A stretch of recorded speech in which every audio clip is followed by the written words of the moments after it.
We are pleased to be joined now by West Bloomfield School District's Assistant Superintendent for Curriculum and Instruction, Deanna Barash, now joins us on the Oakland County MegaCast. Deanna, thank you for being with us today. Thank you for having me again. It's good to be on again. Good to have you back. How are you? How's your learning team at the district doing? We're doing well. It's going to be a very busy summer. Not much break at all, actually, but we're all hanging in there and getting excited about thinking about what August might look like for all of us. So the governor and her Return to Learn Council recently unveiled the Michigan or MI Safe Schools plan and called it a roadmap. Your district was the first in the local area to release their plans for the fall semester before any other really in the state. How will the roadmap provided by the state impact the plans that were already in place in West Bloomfield, or maybe modify them if at all?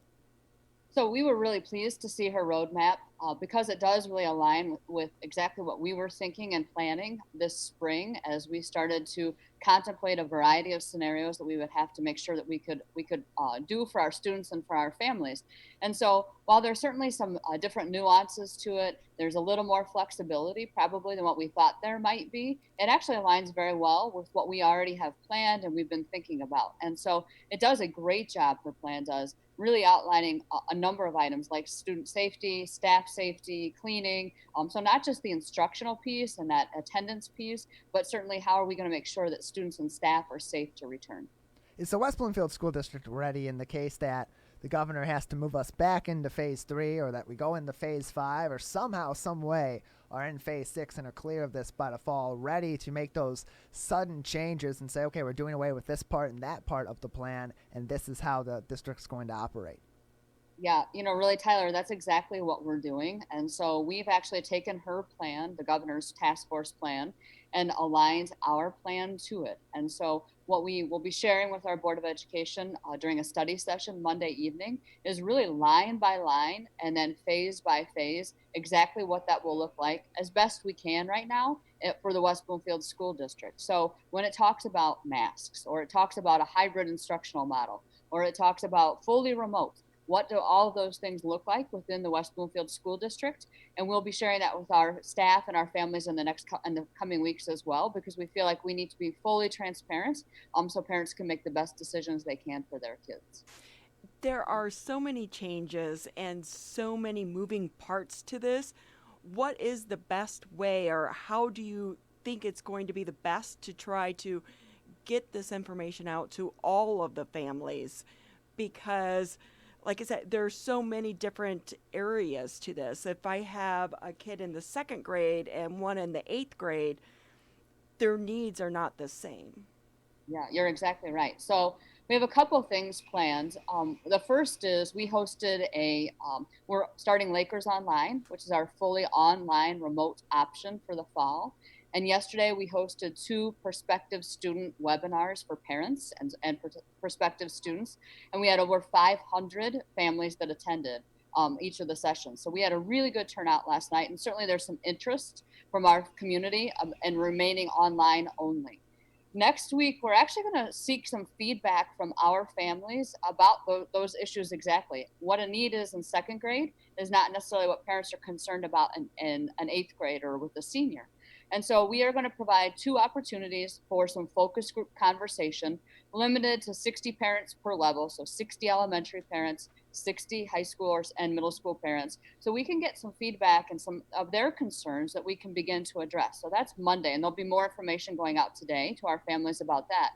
And then finally, on the week of July the 20th, we're going to have 2 additional webinar opportunities for parents, where we will be talking specifically about what our phase plans will be in West Bloomfield School District. The biggest challenge is right now, today, we're in phase 4. And so we are planning for phase 4 instruction. What might be the case in 2 weeks could be phase 3. I don't necessarily believe we'll be in phase 5 by the time school starts, but that I guess is certainly possible. So what we have to do is plan for every possible scenario. And we want to make sure that parents know that we're following exactly what the governor says, and that if we're in phase 4, then that's what we're planning for. And if we move to phase 3, meaning we'll go fully remote, then that's exactly what we'll do as well. And so I think it's making sure that we're transparent and give parents ample opportunity to participate in the discussion, have their voices heard, and then certainly be a part of the conversation when we've made those decisions. Deanna Barash with us, the Assistant Superintendent for Curriculum and Instruction for the West Bloomfield School District. So, Deanna, the Laker Online program provides, of course, the online learning and distance learning capabilities for students going forward. A lot of school districts are providing options for all in-person, all virtual, or take the hybrid option. Are those options available in the West Bloomfield School District? And a lot of those also have deadlines, as we spoke with Bloomfield Hills Superintendent Pat Watson earlier this week about in their district. When are parents and families going to have those decisions to the school district by? Sure. So we're going to host our parent meeting, like I just said, on July the 21st. So please stay tuned for more information about how to tune in for that. We are asking parents to commit to Lakers Online by Monday, July the 27th. And, no differently than all of our neighboring districts, we have staffing decisions that have to be made. We need to make sure that we have technology in place so students can access those online courses right away. There's just a number of factors that we have to consider. We have not taken any option off the table. It is, a challenge to really think about coming back 5 days a week with full classes. And I would be remiss if I didn't tell you that really is very challenging to do and socially distance, to be able to provide masks, to make sure that kids are safe, to make sure that our staff is safe. And so we're continuing to study all of those models. And so as of today, on July the 8th, we have not made any final determination about what our plans will be for the fall. Certainly there will be in-person instruction as long as we are still open at that point in time. What exactly that will look like, we're not exactly sure, and that's why we're seeking the feedback of our staff and our families before we talk about what those finalized plans will be.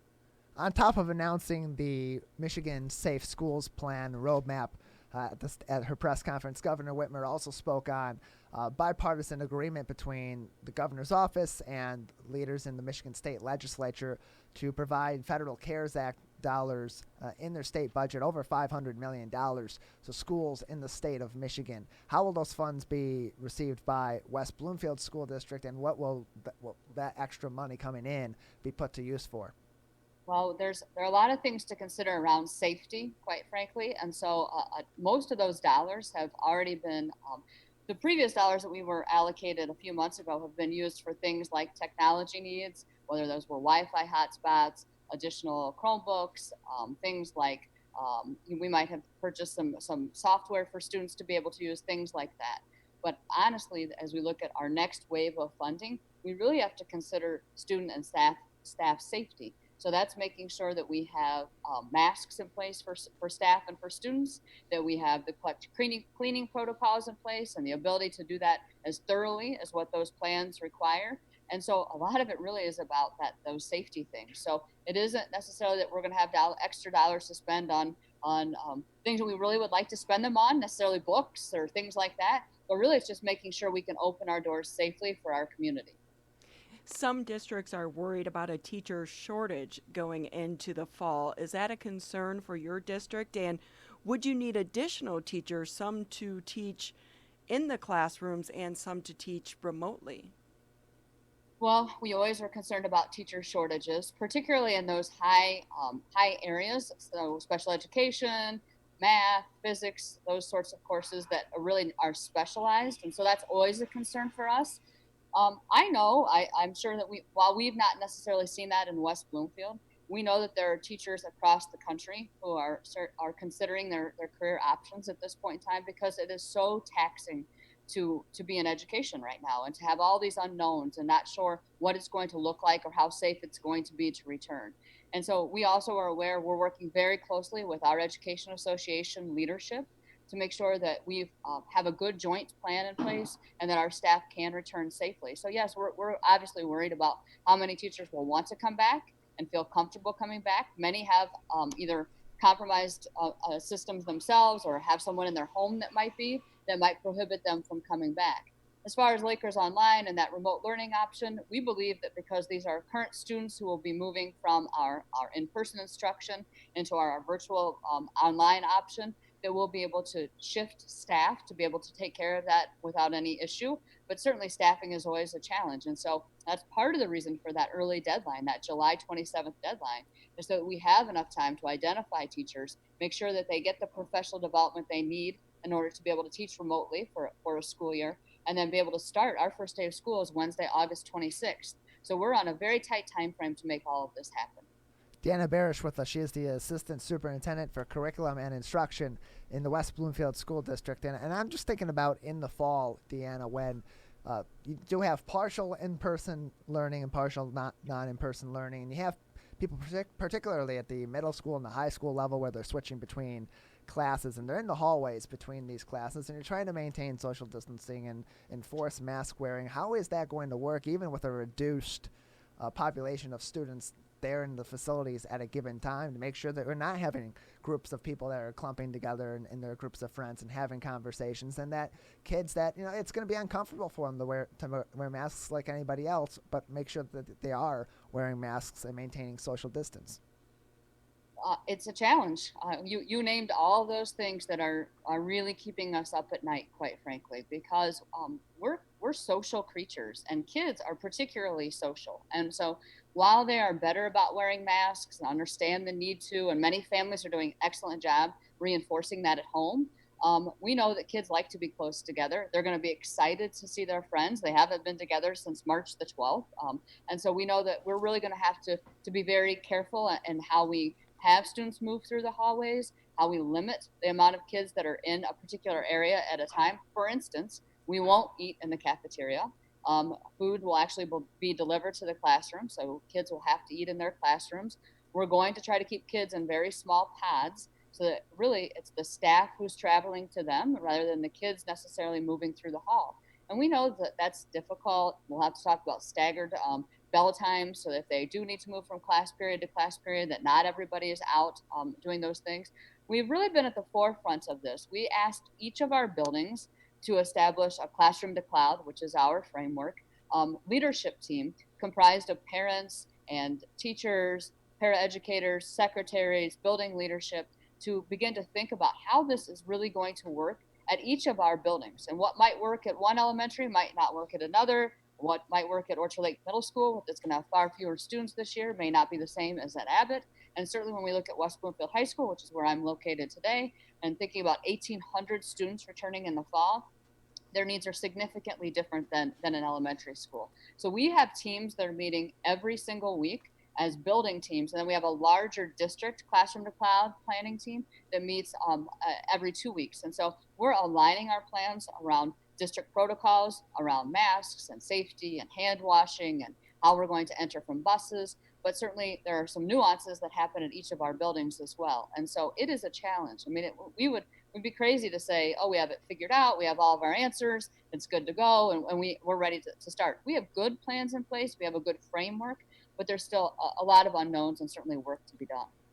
Deanna, yesterday the governor and Attorney General Dana Nessel announced that the state is joining 4 others in the union in a lawsuit against U.S. Secretary of Education Betsy DeVos, claiming that the department is attempting to reroute CARES Act funding from public schools to private learning institutions. Your thoughts on the DeVos interpretation of the CARES Act relief, and if the money is to be deferred away from public schools in some effect or in major effect to private institutions, how would that affect school districts like West Bloomfield and those that are in maybe lower income situations and less fortunate areas? Right. Well, that it's a very touchy subject, of course, but I believe, this is my opinion, when parents make decisions about sending their kids to private school, whether that's a private, parochial school or just a typical private school or a charter school, you're making that decision and then, in my opinion, assuming the costs that go along with that. Even in crisis situations like that, you've made the decision that private school is the best option for your family. And so therefore, there are certainly costs that are unexpected that you have to be responsible for as parents who are sending their kids to private school. And it is a detriment to our school district, to the tune of several $1,000s that would be shifted away from us, that would directly impact our residents and our kids who attend West Bloomfield School District. And so it is a challenge. We understand and certainly want all kids to be safe, and we want them to have what they need. But we also recognize that our needs are very different than some other places. And so anytime we don't get the amount of funding that has been allocated to us, it certainly has a detrimental effect. Deanna Barash with us, the Assistant Superintendent for Curriculum and Instruction in the West Bloomfield School District. Deanna, before we let you go, anything else about what's upcoming in the school district, about the fall learning plan or otherwise that you'd like to touch on before we say goodbye today? Other than, I would just thank you for having me and for always keeping us in the loop and letting us share our story. It's been certainly a trying spring, and I assume it's going to continue to be in the fall as well. But I really appreciate the fact that you let us talk about where we are in our planning. To our families in West Bloomfield, we ask that you continue to check our website really every single day. And we are sending out messages via text about where we are in our planning, giving you opportunity to weigh in, giving you opportunity to listen and to be a part of the decision-making process. And so please engage. When we send those probably sometimes many emails or text messages about what's happening in the district, please make sure you're reading them and then reaching out if you have questions. One of the worst things that can happen is someone not feeling like they've been heard or that we're not answering questions. So please feel free to reach out to me or to anyone on our staff to be able to get those questions answered. Well, Deanna, thank you very much for being with us today. Thank you for having me. As always, Deanna Barash from the West Bloomfield School District, their Assistant Superintendent for Curriculum and Instruction, with us on the Oakland County MegaCast.